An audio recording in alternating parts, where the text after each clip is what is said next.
Hello everyone. आज हम देखेंगे नेशनल इनकम का पार्ट सेकेंड। आज हम इसमें क्या पढ़ेंगे? आज कुछ न्यूमेरिकल्स बनाएंगे, एक दो जो कल पढ़े थे। ग्रॉस से कैसे नेट निकालते हैं, मार्केट प्राइस से फैक्टर प्राइस में कैसे जाते हैं, उस पर कुछ न्यूमेरिकल करेंगे। उसके बाद आज पढ़ेंगे रियल जीडीपी क्या होता है और नॉमिनल जीडीपी क्या होता है। उसके बाद हम उसका कुछ न्यूमेरिकल करेंगे, उसमें भी न्यूमेरिकल पार्ट है। फिर हम न्यूमेरिकल करेंगे 5-6। फिर नेक्स्ट टॉपिक आज कंप्लीट करेंगे जीडीपी का क्या कम्बिनेशन है वेलफेयर से, वो आज हम पढ़ेंगे। जीडीपी बढ़ने से क्या हम सबको लाभ मिलता है, कल्याण होता है लोगों का, वो हम आज पढ़ेंगे। 3 टॉपिक पढ़ेंगे। पहले तो न्यूमेरिकल्स बनाएंगे जो कल पढ़े थे।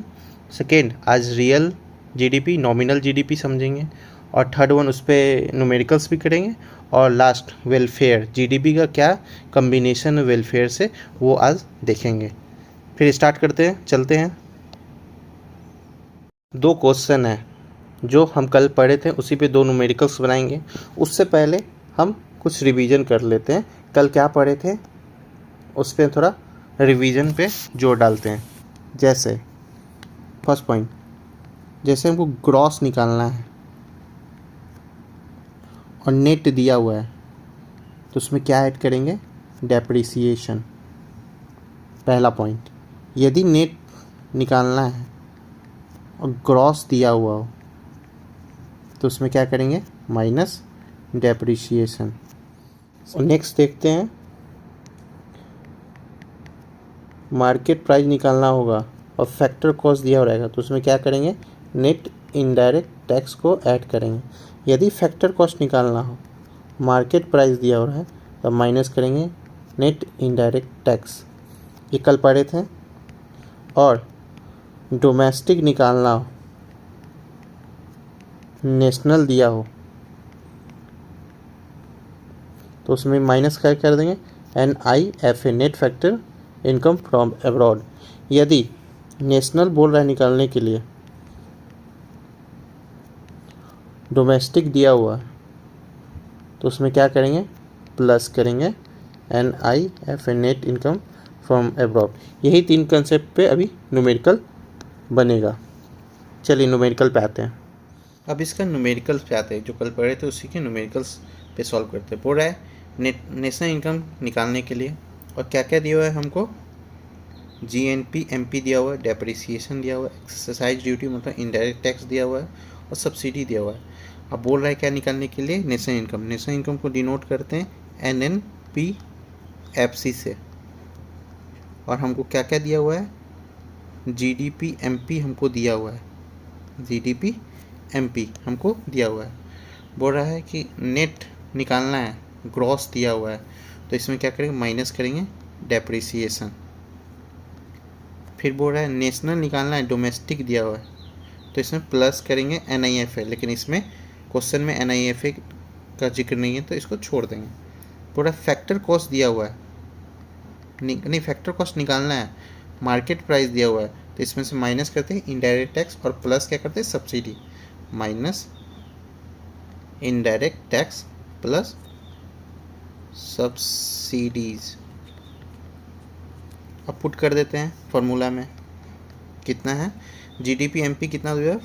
50,000 माइनस डेप्रिसिएशन 18,000। इनडायरेक्ट टैक्स क्या दिया हुआ है? किसके फॉर्म में? एक्सरसाइज ड्यूटी के फॉर्म में दिया हुआ है 4,000, प्लस सब्सिडी कितना दिया? 2,000। तो माइनस करते हैं, इसमें से इसमें गया तो 2,000 माइनस 20,000 30,000, इसका आंसर आएगा। समझे? ऐसे ही नेक्स्ट न्यूमेरिकल भी बनाएंगे। क्वेश्चन पे आते हैं। बोल रहा है कि डोमेस्टिक इनकम निकालना है, और क्या क्या दिया हुआ है हमको? GNP MP दिया हुआ है, इनडायरेक्ट टैक्स दिया हुआ है, कंजम्पशन ऑफ फिक्स एसेट मतलब डेप्रिसिएशन दिया हुआ है, net income from rest of the abroad मतलब NIFA दिया हुआ है। डोमेस्टिक इनकम किससे डिनोट करते हैं हम? NDPFC से। ये निकालना है हमको। और क्या क्या दिया हुआ है? GNP MP। पहले तो नेट निकालना है, ग्रॉस दिया हुआ है, नेट निकालना है, तो माइनस करेंगे पहले डेप्रिसिएशन। सेकेंड पहले ये देखेंगे, फिर यहाँ डोमेस्टिक दिया हुआ है, यहाँ नेशनल दिया हुआ है। निकालना है क्या, डोमेस्टिक और दिया हुआ है नेशनल। तो नेशनल में से क्या करेंगे, माइनस कर देंगे NIFA जो नेट फैक्टर इनकम एब्रॉड से कमा रहे हैं। अब बोला फैक्टर कॉस्ट निकालना है और मार्केट कॉस्ट हमको दिया हुआ है, तो माइनस इनडायरेक्ट टैक्स। तो अब सॉल्व करते हैं। GNP कितना दिया हुआ है, 1,20,000। डेप्रिसिएशन 500, यहाँ 5,000 होना चाहिए। 1 मिनट रुकिएगा, यहाँ पे 5,000 होना चाहिए, 500 नहीं। तो डेप्रिसिएशन 5,000 माइनस NIFA 3,000 और इनडायरेक्ट टैक्स कितना है, 20,000। तो इसको सॉल्व करते हैं। तो 20,000 में से 1,20,000 गया था, 1 लाख में से 8,000 गया तो 92,000 इसका आंसर होगा। डोमेस्टिक इनकम क्या हुआ, 92,000। देखिए कैसे सॉल्व होता है, ग्रॉस से नेट में, मार्केट प्राइस से फैक्टर कॉस्ट में कैसे चेंज होता है, डोमेस्टिक से नेशनल कैसे निकलता है, नेशनल से डोमेस्टिक क्या निकलता है। ऐसे एग्जाम में क्वेश्चन पूछेगा, न्यूमेरिकल्स ईजिली सॉल्व कर दीजिएगा यदि फार्मूला पता हो। नेक्स्ट कंसेप्ट देखते हैं, रियल GDP और नॉमिनल GDP। रियल GDP क्या होता है, नॉमिनल GDP क्या होता है, आते हैं चलो देखते हैं। Real GDP, market value final goods and service. क्या मार्केट वैल्यू है फाइनल गुड्स एंड सर्विस का, जो प्रोड्यूस हो रहा है हमारे डोमेस्टिक टेरिटरी में, हमारे कंट्री के डोमेस्टिक टेरिटरी में प्रोड्यूस हो रहा है ड्यूरिंग एन अकाउंटिंग ईयर।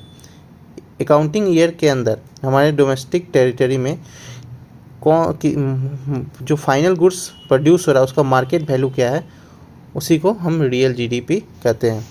और रियल GDP हमेशा बेस ईयर प्राइस पे निकालते हैं, पिछले साल के प्राइस पे निकालते हैं। अब आते हैं नॉमिनल GDP क्या होता है। सेम डिफिनीशन है, market value of final goods and service produce with in the domestic territory of a country during an accounting year. दोनों का सेम डिफिनीशन है, लेकिन अंतर क्या है, जो नॉमिनल GDP होता है वो निकालते हैं करेंट ईयर प्राइस पे, और जो रियल GDP होता है हम उसको निकालते हैं बेस ईयर प्राइस पे। आगे देखते हैं, यदि जब आपको आउटपुट दिया हो रहा है और प्राइस दिया हो रहा है, तब बोले रियल GDP निकालने के लिए तो ये फार्मूला लगेगा। और रियल GDP में एक बात ध्यान रखेंगे कि प्राइस हमेशा कांस्टेंट रहेगा, प्राइस में कोई चेंज नहीं होगा। लेकिन आउटपुट में चेंज हो सकता है, क्वांटिटी में चेंज हो सकता है, लेकिन प्राइस में कोई चेंज नहीं होगा। यदि आउटपुट में चेंज होता है, प्राइस में कोई चेंज नहीं होता, तब पर भी हमारा रियल GDP क्या होगा, इंक्रीज करेगा। कोई के एक इंक्रीज करने से क्या होगा, रियल GDP इंक्रीज करेगा। लेकिन जो रियल GDP में प्राइस हमेशा कांस्टेंट रहेगा, इसको बेस ईयर प्राइस लेंगे, ना कि करेंट ईयर प्राइस। और देखते नेक्स्ट पॉइंट क्या है, higher the level of real GDP। यदि रियल GDP का लेवल हाई है तो greater availability of goods and service to the resident of a country. तो ज़्यादा से ज़्यादा चांस रहेगा गुड और सर्विस मिलने का जो कंट्री का रेसिडेंट होगा। इससे क्या होगा, quality of life should improve. Quality of life क्या होगा, इम्प्रूव होगा। अब आते हैं नॉमिनल GDP, क्वांटिटी और प्राइस के संदर्भ में देखते हैं। नॉमिनल GDP, यदि हमारा आउटपुट या क्वांटिटी इंक्रीज कर रहा है, प्राइस कांस्टेंट है, तब पर भी नॉमिनल GDP इंक्रीज करेगा। और इसमें क्वांटिटी कांस्टेंट है, प्राइस इंक्रीज कर रहा है, तब पर भी नॉमिनल GDP इंक्रीज कर रहा है। इसमें कोई ऐसा नहीं है कि प्राइस कांस्टेंट रहेगा और सिर्फ आउटपुट बढ़ेगा, या आउटपुट कांस्टेंट रहेगा या प्राइस बढ़ेगा, ऐसा कुछ नहीं। इसमें दोनों बढ़ सकता है। तो उससे क्या रिजल्ट आएगा कि हमारा नॉमिनल GDP इंक्रीज करेगा। इसका नॉमिनल GDP सिर्फ इल्यूज़न क्रिएट करता है, मनी इल्यूज़न, कि हाँ मार्केट में हायर मनी वैल्यू है किसी चीज़ का, क्योंकि यहाँ क्या हो रहा है, GDP नॉमिनल GDP इंक्रीज कर रहा है। इसलिए कहा गया है कि it causes money illusion, the illusion of higher market value of given output. कोई भी आउटपुट का मार्केट वैल्यू बहुत हाई हो जाता है, क्यों, मनी इल्यूज़न होता है वहाँ, क्योंकि यहाँ तो कांस्टेंट नहीं, प्राइस भी इंक्रीज कर सकता है। यदि क्वांटिटी 10 यूनिट है, पहले प्राइस था 5, अब प्राइस बढ़ गया 10 यूनिट इतना है, तो क्या होगा, आउटपुट तो हमारा इंक्रीज करेगा ही, मतलब आउटपुट मतलब नॉमिनल GDP इंक्रीज करेगा। तो क्या करेगा, higher market value illusion create करेगा मार्केट में। अब देखते हैं इसका फार्मूला। ये तो हम आउटपुट और प्राइस के कंपैरिजन में देखें, और मेन फार्मूला देखते हैं रियल जीडीपी का क्या होता है और नॉमिनल जीडीपी का क्या होता है। रियल जीडीपी निकालने का फार्मूला है जीडीपी एट करेंट प्राइस। ये इसका मतलब क्या है, नॉमिनल जीडीपी। जब करेंट प्राइस पे जीडीपी निकालते हैं तो उसको नॉमिनल जीडीपी कहते हैं, जिसको बेस प्राइस पे निकालते हैं उसको रियल जीडीपी कहते हैं। तो रियल जीडीपी का फार्मूला क्या है, जीडीपी एट करेंट प्राइस, मतलब इसको हम लिख सकते हैं नॉमिनल जीडीपी, नॉमिनल जीडीपी, और इसके नीचे डिवाइडेड बाय प्राइस इंडेक्स जो आपको दिया रहेगा इंटू 100। और नॉमिनल जीडीपी निकालने के लिए क्या करेंगे, real GDP into money, real GDP into price index up to 100। ये इसका फार्मूला है। इस पर हम कुछ न्यूमेरिकल देखेंगे। इससे पहले इसे देखते हैं इम्प्लिसिट जीडीपी डिफ्लेटर क्या होता है। इम्प्लिसिट जीडीपी डिफ्लेटर, इसी को एक और नाम से जानते हैं प्राइस डिफ्लेटर। ये क्या करता है, ये मेज़र करता है इन्फ्लेशन, इन्फ्लेशन महंगाई, जो हमारे देश में महंगाई बढ़ता है तो कौन मेज़र करता है, जीडीपी डिफ्लेटर मेजर करता है। यहाँ बोला गया है जीडीपी डिफ्लेटर शो, ये क्या करता है, शो करता है increase in GDP of country. बोला है इंक्रीज जब होगा जीडीपी हमारे कंट्री का due to increase in price level. बोला है प्राइस लेवल के इंक्रीज होने से हमारे जीडीपी कंट्री का क्या होगा, इंक्रीज होगा, ना कि increase in output in an economy. हमारे आउटपुट इंक्रीज होने से हमारी इकॉनमी में कोई कारण नहीं होता है कि हमारा जीडीपी इंक्रीज करेगा। सिर्फ प्राइस के इंक्रीज होने से हमारा जीडीपी हमारी कंट्री का इंक्रीज करेगा। कौन शो करता है, जीडीपी डिफ्लेटर बोलता है कि जीडीपी कब इंक्रीज करेगा हमारे कंट्री का, जब प्राइस इंक्रीज करेगा, ना कि हमारा आउटपुट इंक्रीज करेगा इकोनॉमी का। समझे। तो जीडीपी डिफ्लेटर क्या मेजर करता है, इन्फ्लेशन। इन्फ्लेशन क्यों होता है, प्राइस के बढ़ने से होता है, और हमारे आउटपुट के कांस्टेंट रहने से और प्राइस के बढ़ने से क्या होता है, इन्फ्लेशन पैदा होता है। जीडीपी डिफ्लेटर का भी एक क्या है, फार्मूला है, क्या, nominal GDP by real GDP into 100। इस पे भी एक क्वेश्चन करेंगे कि कैसे जीडीपी डिफ्लेटर निकालते हैं। नॉमिनल जीडीपी मतलब कि GDP at current price, current price पे जीडीपी और बेस प्राइस पे, पिछले साल वाले, पिछले ईयर वाले बेस ईयर प्राइस पे इंटू 100, तो निकल जाएगा मेरा क्या, जीडीपी डिफ्लेटर। जीडीपी डिफ्लेटर का भी एक क्वेश्चन करेंगे नेक्स्ट स्लाइड में। देखते हैं कि कैसे रियल जीडीपी निकाला जाता है और नॉमिनल जीडीपी कैसे निकलता है। तो पहला क्वेश्चन बोल रहा है इफ़ रियल जीडीपी दिया हुआ है 200, प्राइस इंडेक्स 110, बोल रहा है नॉमिनल जीडीपी। नॉमिनल जीडीपी निकालने का फॉर्मूला क्या है, देखते हैं। नॉमिनल जीडीपी निकालने का फॉर्मूला है रियल जीडीपी इनटू क्या, प्राइस इंडेक्स बाय 100।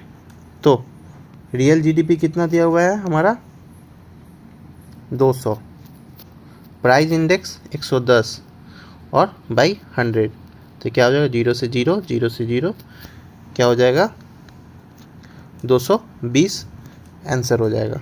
ये क्या है, नॉमिनल जीडीपी। नेक्स्ट क्वेश्चन में आते हैं। नेक्स्ट क्वेश्चन में बोल रहे हैं नॉमिनल जीडीपी दिया हुआ है और प्राइस इंडेक्स दिया हुआ है, रियल जीडीपी क्या होता है। रियल जीडीपी का फॉर्मूला क्या होता है, देखते हैं। Nominal GDP divided by price index into 100। तो देखते हैं नॉमिनल जीडीपी कितना देगा, 1200, प्राइस इंडेक्स 120 इंटू 100, तो 0 से 0, 12 से 100 टाइम्स, तो आंसर क्या हो जाएगा 1000। क्या हो जाएगा, क्वेश्चन देखते हैं। रियल जीडीपी दिया हुआ है, नॉमिनल जीडीपी दिया हुआ है, प्राइस इंडेक्स निकालने के लिए बोल रहा है। तो पहले तो फार्मूला जानते हैं, रियल जीडीपी क्या होता है, इसका formula nominal GDP bye price index into 100, ये होता है फार्मूला। तो प्राइस इंडेक्स नीचे आए, इधर आ जाएगा, ये डिवाइड में तो मल्टीप्लाई में आएगा, तो क्या फार्मूला बनेगा, और ये रियल जीडीपी नीचे चले, nominal GDP by real GDP into 100, और इस पर पुट कर देंगे जो हमारे क्वेश्चन में दिया हुआ है। कितना दिया हुआ नॉमिनल जीडीपी 330 और रियल जीडीपी 300 इंटू 100, 2 जीरो से 2 जीरो ये कट गया 110। आंसर क्या हुआ 110। ये क्या निकला प्राइस इंडेक्स। अब नेक्स्ट क्वेश्चन देखते हैं। देखो फाइंड जीडीपी डिफ्लेटर। अभी हम पढ़े जीडीपी डिफ्लेटर का क्या फार्मूला होता है। जीडीपी डिफ्लेटर का फार्मूला है nominal GDP by real GDP into 100। तो पुट कर देते हैं जो क्वेश्चन में दिया हुआ है। नॉमिनल जीडीपी कितना दिया है 500, रियल जीडीपी 300 इंटू 100, 0 से 0 0 से 0, इसको काटेंगे कितना हुआ 166.6 क्या होगा जीडीपी डिफ्लेटर। ऐसे ही एग्जाम में न्यूमेरिकल पूछा जाएगा, बहुत ईजी है, फार्मूला याद रहेगा तो पूरा न्यूमेरिकल बन जाएगा। नेक्स्ट पॉइंट पे चलते हैं, नेक्स्ट टॉपिक अब स्टार्ट करते हैं। नेक्स्ट टॉपिक देखते हैं जीडीपी एंड वेलफेयर। जीडीपी से क्या वेलफेयर का कंट्रीब्यूशन है, जीडीपी बढ़ने जीडीपी घटने से क्या वेलफेयर पे प्रभाव पड़ेगा, कल्याण लोगों के कल्याण पे क्या प्रभाव पड़ेगा, वही हम देखते हैं। बोल रहा है कि real GDP is considered as a index of welfare of the people. बोल रहा है रियल जीडीपी कंसीडर किया जाता है वेलफेयर लोगों के कल्याण के लिए। कौन सा जीडीपी कंसीडर किया जाता है, रियल जीडीपी। एक नोट्स लिख लीजिए, नेशनल इनकम निकालने के लिए, नेशनल इनकम जब निकालते हैं तो हमेशा रियल जीडीपी ऐड करते हैं, ना कि नॉमिनल जीडीपी। नॉमिनल जीडीपी कभी ऐड नहीं होगा नेशनल इनकम निकालने में। क्या चाहिए, नेशनल इनकम में कभी नॉमिनल जीडीपी नहीं होगा, हमेशा रियल जीडीपी होगा, क्योंकि ये बेस ईयर प्राइस होता है। पिछले साल के ईयर प्राइस पे हमारा नेशनल इनकम निकलता है, ना कि करेंट ईयर प्राइस पे, तो हमेशा ध्यान रखिएगा। अब आते हैं इस पॉइंट पे। Welfare of the people is measure in terms of availability of goods and service per person.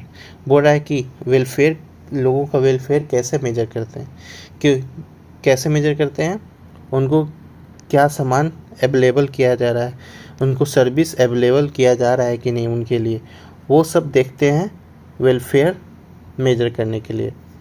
Next point, एक फ्लो चार्ट है, उसको हम समझते हैं। बोल रहा है जब रियल जीडीपी रेज करेगा, इंक्रीज करेगा, तो उससे क्या इफेक्ट पड़ेगा, तो उससे इफेक्ट पड़ेगा greater flow of goods and service. जो फ्लो है गुड एंड सर्विस का वो ज़्यादा से ज़्यादा फ्लो करेगा, and greater in the availability of good and service per person, और ज़्यादा से ज़्यादा अवेलेबल होगा गुड एंड सर्विस फॉर सभी लोगों के लिए। उससे क्या होगा, higher level of output produce, तो ज़्यादा से ज़्यादा मात्रा में आउटपुट प्रोड्यूस होगा। यदि good and service per person को अच्छे से देना है, अच्छे से अवेलेबल कराना है, और ग्रेटर फ्लो करना है, मतलब अच्छे से गुड एंड सर्विस देना है, तो उससे क्या होगा, higher level of output produce होगा।